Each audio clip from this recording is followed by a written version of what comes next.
તથા ખૂનની કોશિશના ગુનામાં આજીવન કેદની સજા આરોપી નિલેશકુમાર ખુમાનસિંહ પરમાર રહે ચાવડાપુરા આકાશ ટાઉનશીપ સોસાયટી આણંદને નામદાર આણંદ સેશન કોર્ટે કરી હતી તથા ₹1,50,000 નો દંડ પણ ફટકાર્યો હતો।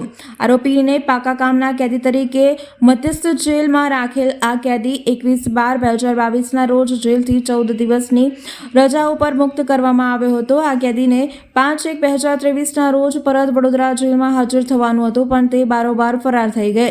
આ ફરાર થયેલા કેદીએ આ અંગે ક્રાઇમ બ્રાન્ચની ટીમ હ્યુમન ટેકનિકલ સોર્સના આધારે સતત તપાસ કરતા આ ફરાર થયેલા કેદી આણંદ ખાતે આશ્રય લઈ રહ્યો હોવાની બાતમીના આધારે તપાસ કરી કેદીને આણંદથી શોધી ફરાર કેદી હસ્તક કરી વડોદરા મધ્યસ્થ જેલને તેની બાકી રહેલી સજા ભોગવવા માટે સોંપેલ હતો।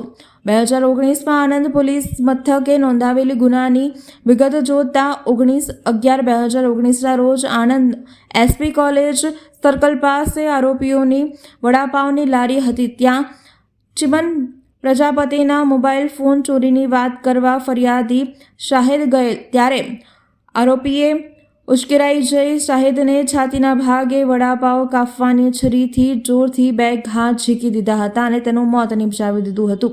ફરિયાદીને જાનથી મારી નાખવાના ઈરાદે છરીના ઘા મારી જીવલેણ હુમલો કરી ઈજાઓ કરી ગુનો કરેલ હોય। આ અંગે પકડાયેલા કેદી નિલેશ પરમાર સહિત 4 આરોપીઓ સામે ખૂન અને ખૂનની કોશિશનો ગુનો નોંધાયો હતો।